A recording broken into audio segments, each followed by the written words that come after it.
This is Jackets Debrief, a show about the Columbus Blue Jackets, the National Hockey League, and part of the Hockey Podcast Network.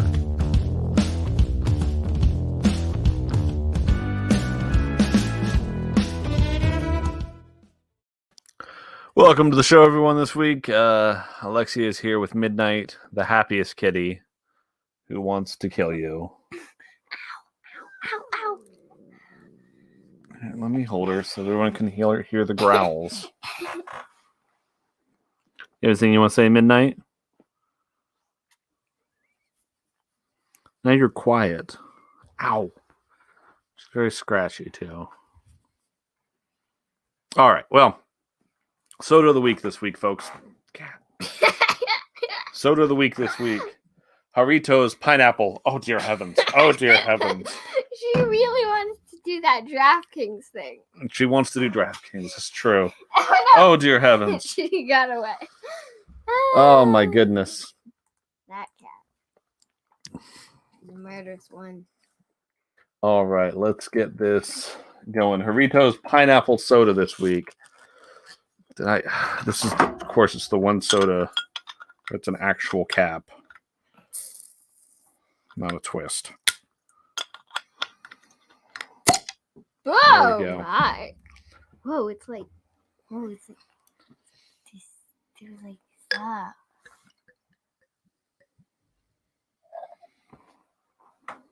All right. Pineapple soda. The child has never had pineapple soda before. So we're going to see how this goes. I also don't like pineapple. There we go. So we'll see this going. Give this a try. It smells like that pineapple candy. It does. Woo. That is a strong flavor. What do you think, kid? It's fine. Yes, I know, Midnight. You want out. It's fine. Is that your reasoned viewpoint of it? I mean, I guess it's there. I guess it's there. Oh, geez, kid. So, what are you doing? Why are you just staring at the camera? Oh, my goodness. You're a ridiculous child. All right. I am super normal. Ah! I don't even know what's happening anymore. All right. Me is happening. Me is happening. I think she's getting all. I'm making sure the show's shared to everybody who watches it live here, and she's seeing a delayed version of it. And I think it's just throwing everything off. So that's just what we're doing here today. No. This is just me. Child. Anyway, get to our hockey trivia of the week. As we go on from here. All right. If the puck stops halfway on the goal line and halfway across the goal line, is it a goal? Yes? No. The puck must be completely across the goal line to count as a goal. If any part of the puck is on the line, it is not a goal. 17. If a player directs the puck into the net with a stick held above the crossbar, does the goal count? What's the crossbar? The top part of the net. The crossbar. Yes? No. A puck redirected with a stick above the crossbar would not count as a goal, and should the puck go into the net, that is called a high stick. That makes no sense. No, it makes perfect sense. It makes no sense whatsoever. These questions are now about teams, and we'll see what happens. If two original six teams meet in the Stanley Cup Finals, which team is guaranteed to be one of the two?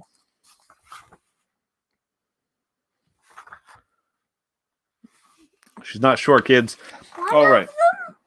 If two original six teams meet in the finals, the Chicago Blackhawks will be one of the teams, as they are the only original six team in the West. What? I'm confused. Give me that. What? Wait. Question 18. Down.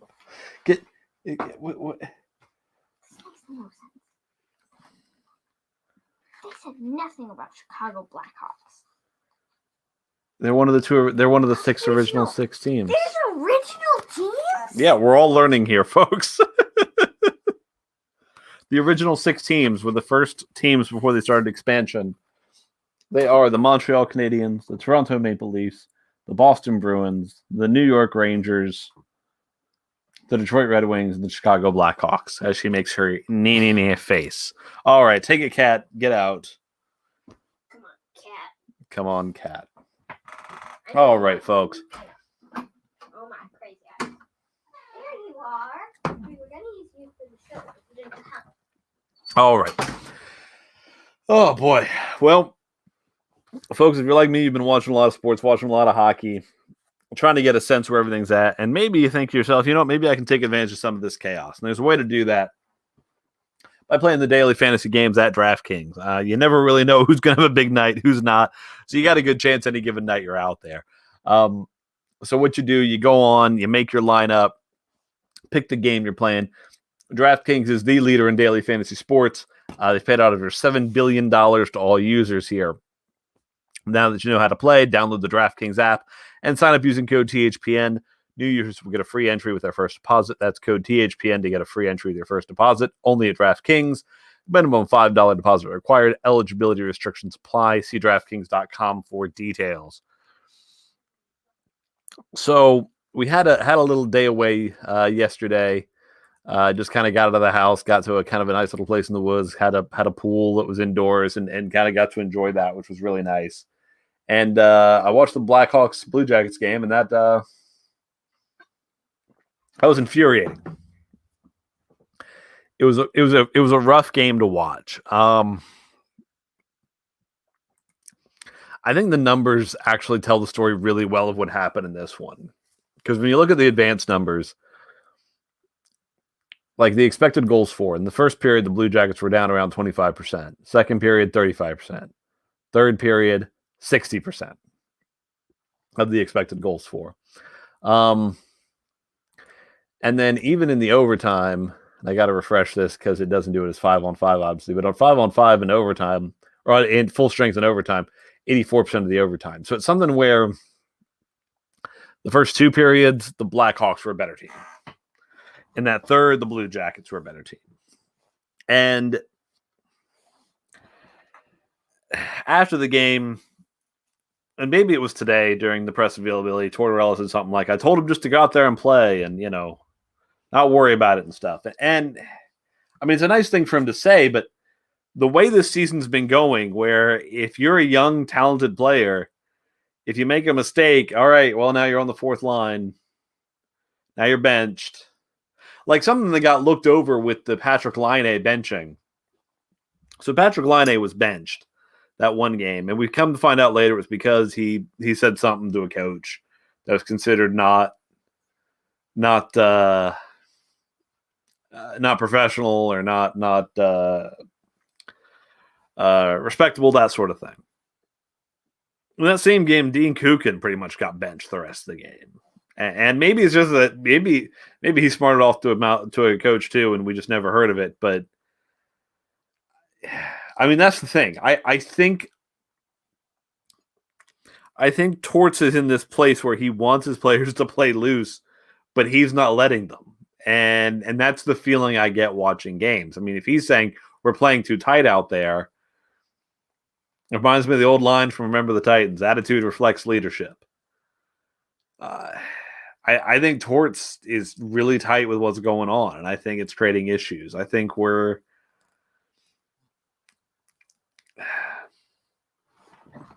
now, I think we're at a place where for so long the team had to play a perfect game defensively to have a chance to win, that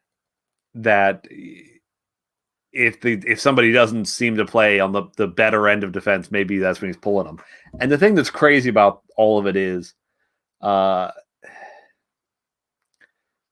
mean, the team that we sent down Andrew Peeke today, the Blue Jackets did, and it just doesn't make sense based on how the Blue Jackets have been playing. Andrew Peak's been a good, solid player for them. He's been a good defender on a team that struggled this year with creating chances and doing different things. He's been good. And for him to be the player that's sent down just doesn't make sense.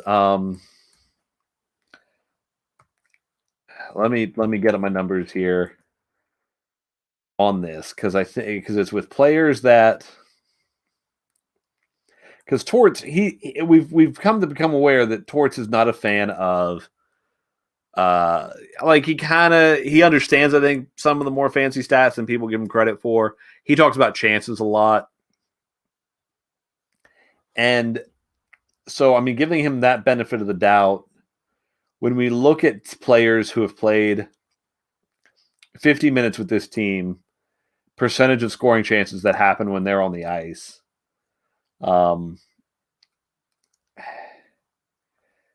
See, here's the thing that doesn't make any sense. Like right now, Liam Foudy and Emil Bemstrom haven't been playing. Emil Bemstrom, in the 5 games he played, when he was on the ice, 58% of the scoring chances happened. The Blue Jackets had 58% of the scoring chances. Liam Foudy, 53.21. Now, this is 5-on-5. Eric Robinson, 51.33. After that, we go below 50%.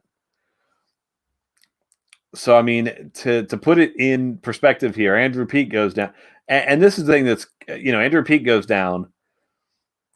And it looks like maybe we're getting Scott Harrington, who's got, on scoring chances for when he's on the ice, 30% of them are for the Blue Jackets.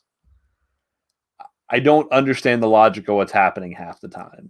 And it really feels to me like for Torts, so much of this is roll the dice, send guys out there, see what happens. Let's just see what happens.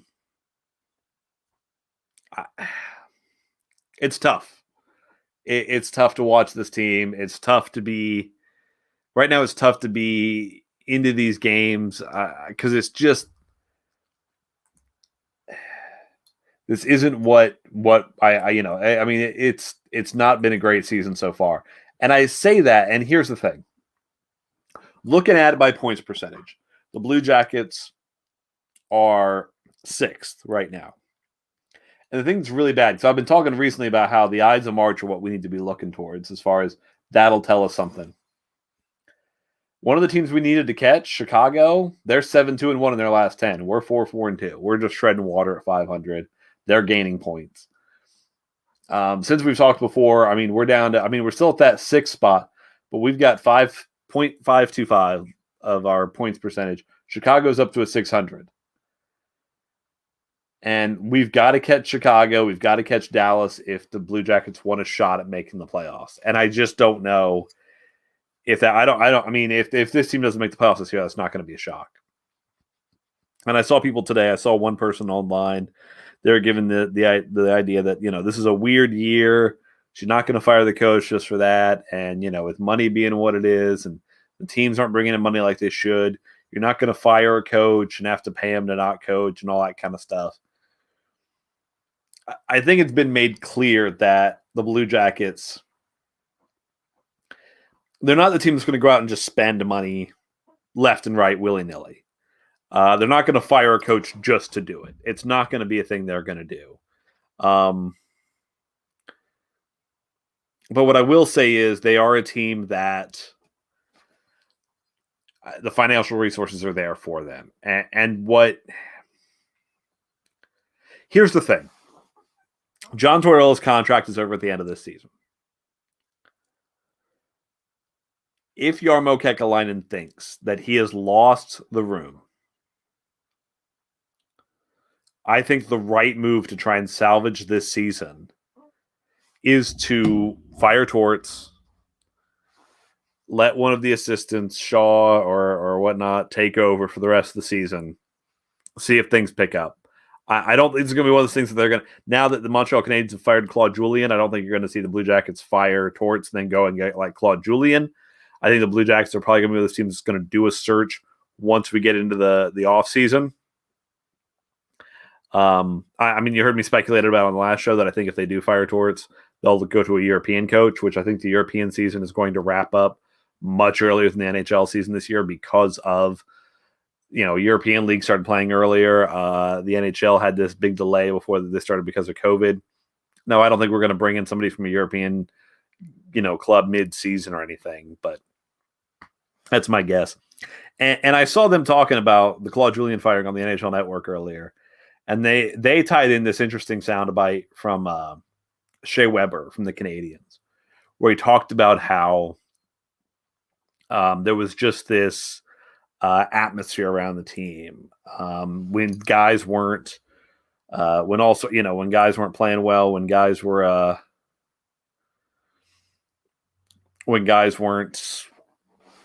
or like he said, on the bench, guys weren't doing well, and on the bench, there was kind of this tightness, and it wasn't a great atmosphere. At this point, you kind of wonder how much that's happening with the Blue Jackets. Got a question here from the Twitters of, does this shortened offseason hurt a coaching search? I don't think so. I think my guess is Jarmo probably already knows about 4 people he'd want to talk to right off. I don't think it's going to be this wide-ranging thing. Jarmo Kekalainen knows a lot of guys, and I think it's going to be a weird out of left field hire that a lot of people won't see coming if he does it. That's just where I think the team is. But going back to the Claude Julien thing, he talked. Shea Weber was talking about the situation and saying, "Hey, I think this was before Julien was fired. It seemed like he was just saying it in general, and that kind of feels like what's going on with the Blue Jackets, guys. If you make a mistake, I mean, as much as Torts is talking about guys playing tight, I mean that's essentially Torts saying that's the situation going on in Columbus. These guys just aren't feeling comfortable with what's going on, and there's something that we need to be clear on. The team that John Tortorella is coaching now is not the same team he was brought in to coach originally. It's not the same mindset of players. The amount of turnover of players is huge from then to now.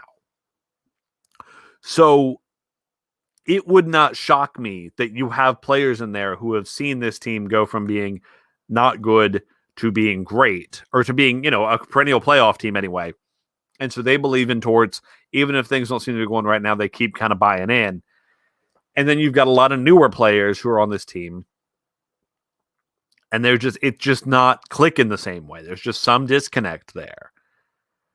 And I'll say that I'll be the first to say this. If this is John Tortorella's last season, I will not look on his running Columbus as a failure. That it is not that at all. John Tortorella has had the best run of any coach in the Columbus Blue Jackets history. I mean, straight playoff years.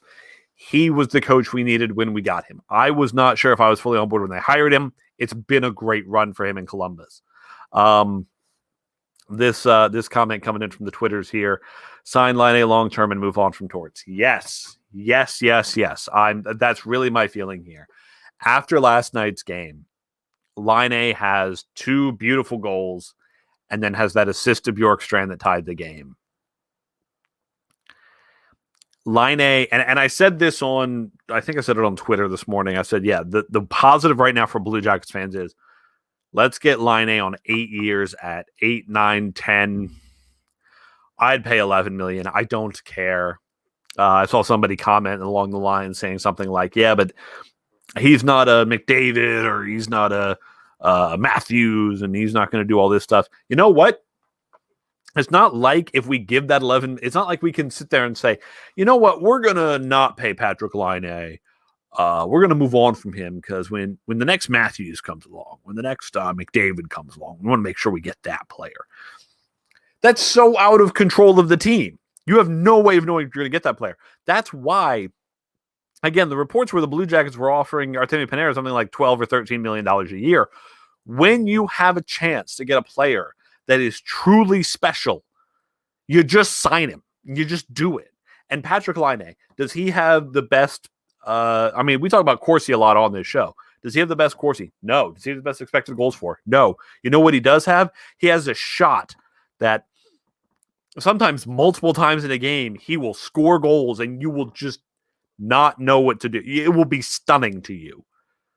We have not had a player like that. I mean, literally last night, he did the 2 shots from the dot where he scored goals. And in my head, I thought, my goodness, The Blue Jackets have the closest thing in the NHL we've seen to Alex Ovechkin that isn't Alex Ovechkin. And that's the thing. That's the big complaint about Ovechkin for years, that he's not a great defensive player. When you score that many goals, which is what you need to win, if you have a player that can consistently outperform things like his expected goals for metric, because when he shoots, he's got that magic touch. Now, I'm not saying that, he's magical and it could go away. Shooting is kind of like goaltending in the NHL. I'm not saying there isn't a science to it. I'm not saying that there's not skill to it. But it's like goaltending in that it's harder to understand than things like possession metrics and shooting from the proper areas. I think Laine is one of those guys where he either intuitively or through some level of coaching or training over his lifetime has learned how to shoot the puck in a way that is just spectacular. Or it might just be natural God-given talent. I don't know. But it's incredible. So I'm all aboard. We need to sign Patrick Laine long-term. This is the kind of player you can build a franchise around. I don't know why the Jets didn't do that. I know the Jets. Here's the thing. You know what? I'm going to save this. We're going to do our words from our friends at the Hockey Podcast Network. And then I'm going to go on a little rant about where I think the Jets went wrong on something. And we'll be right back.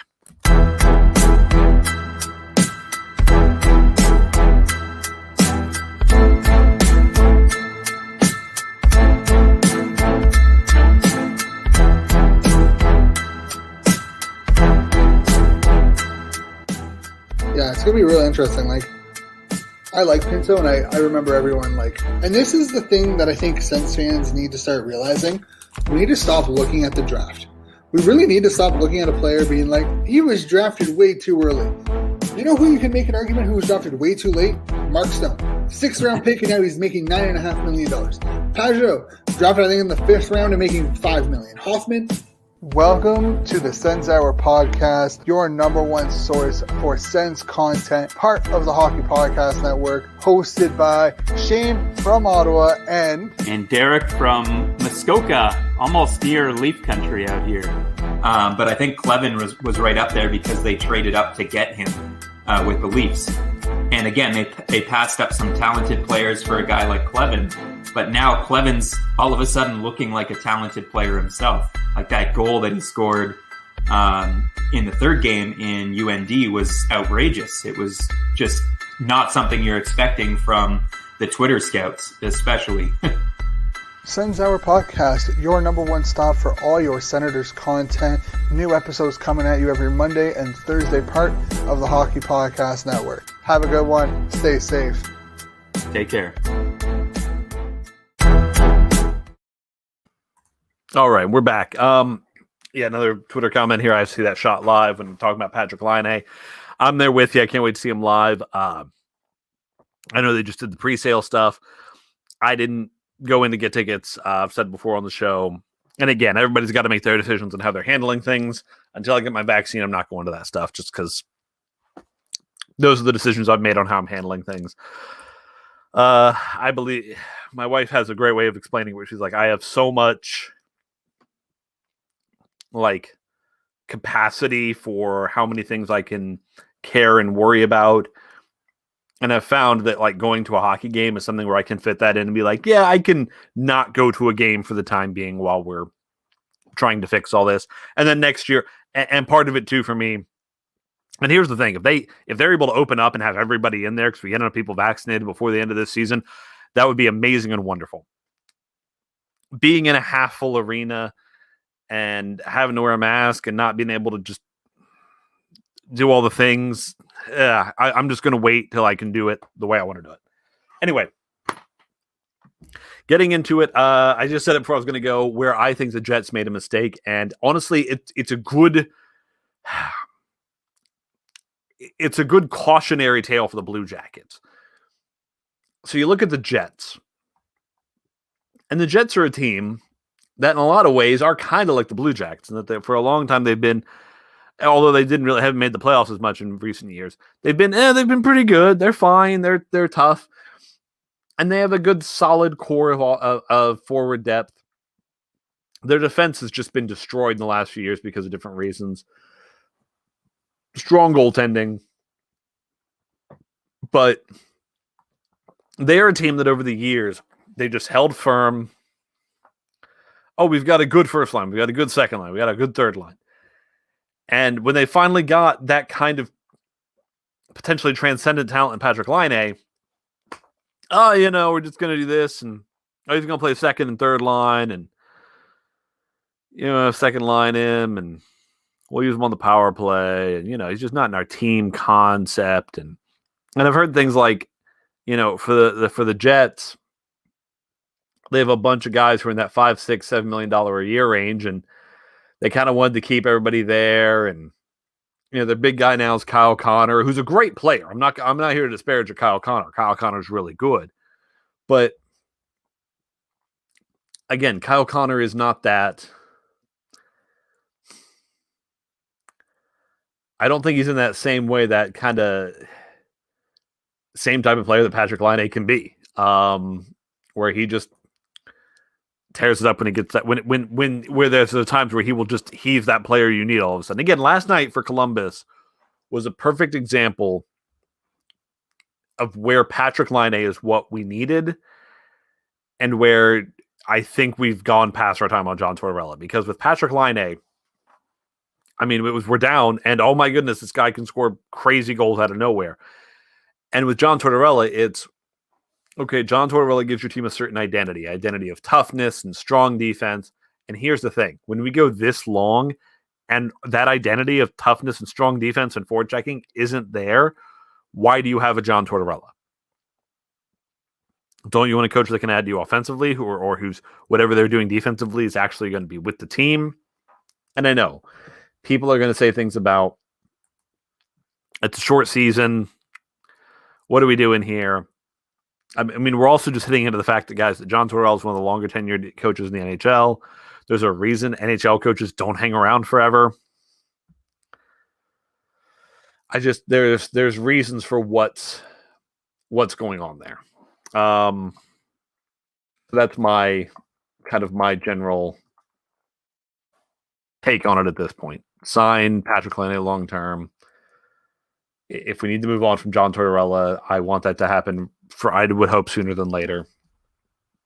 So, other interesting things going on in the NHL this week. The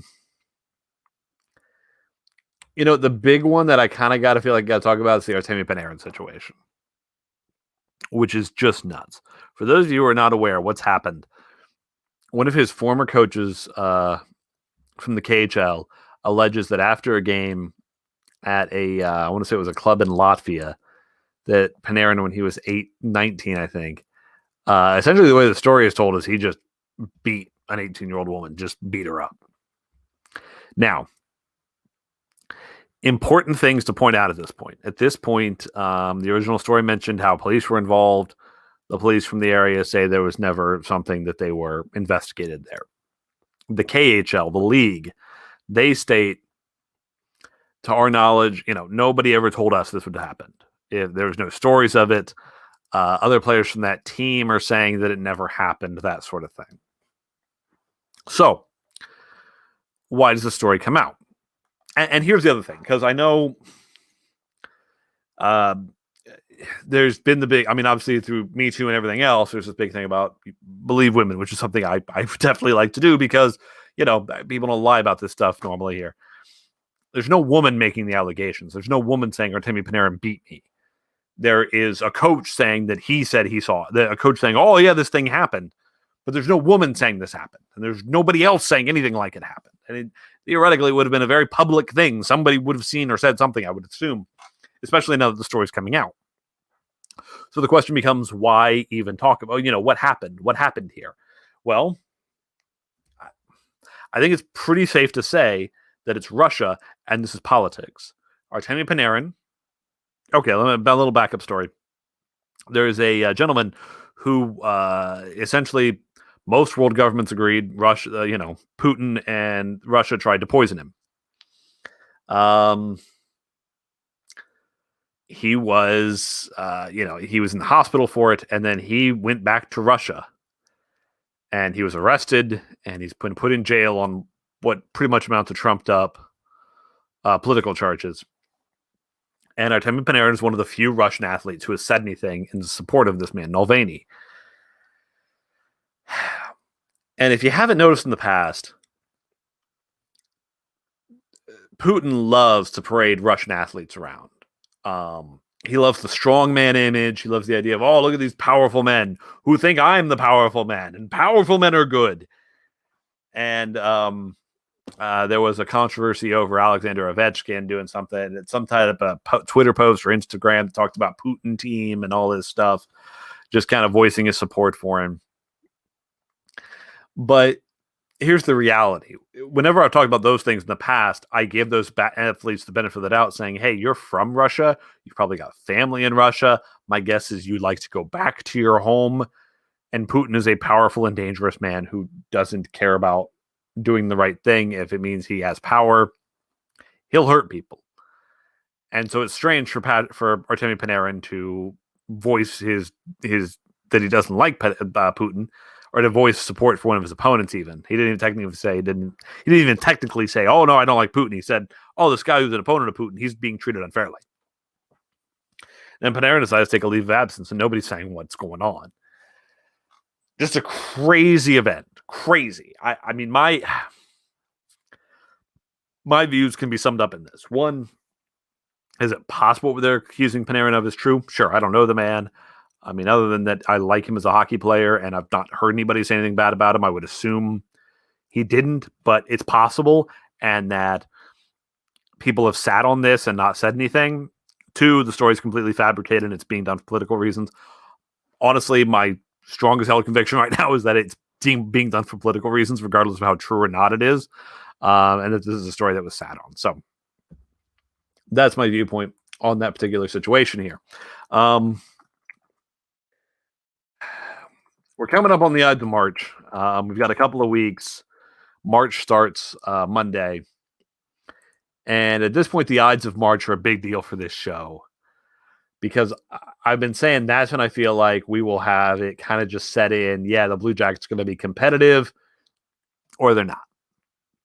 And this week, before we talk again, there are going to be 3 games. There's going to be Chicago and then 2 at Nashville. And here's the thing. If they go 3-0 in those games, they might be right where they need to be. They may be, starting to head back where they need to be. And then after that, they have 1 game in Nashville, 1 game against Detroit, 2 against Dallas. Then there's 2 against Florida, and then the 2 against Dallas. So that's Sunday, March 14th show. That's going to be a big show for us, because that's going to be the show where it's, we know if this is a team that we think can do something or not, or at least even make that playoff run. I know a lot of people are trying to equate this season to other seasons and be like, oh, this is the equivalent of American Thanksgiving, or this is not. I'm not as concerned about that, because even after that, what have we got? We've got, after we get to the Ides of March there, we got a few Carolina games. We got a few Tampa Bay Lightning games. So you really got to make your points count when you can against the teams you're trying to catch up with. So that's where we're at, folks. Thank you all very much for listening. Thank you for watching. However you enjoy the show, we appreciate it. Like, rate, subscribe, all that stuff. That helps us out. Thank you very much for watching and listening, and go Jackets. Please subscribe to the show. Follow us on Twitter @JacketsDebrief, and thank you for listening.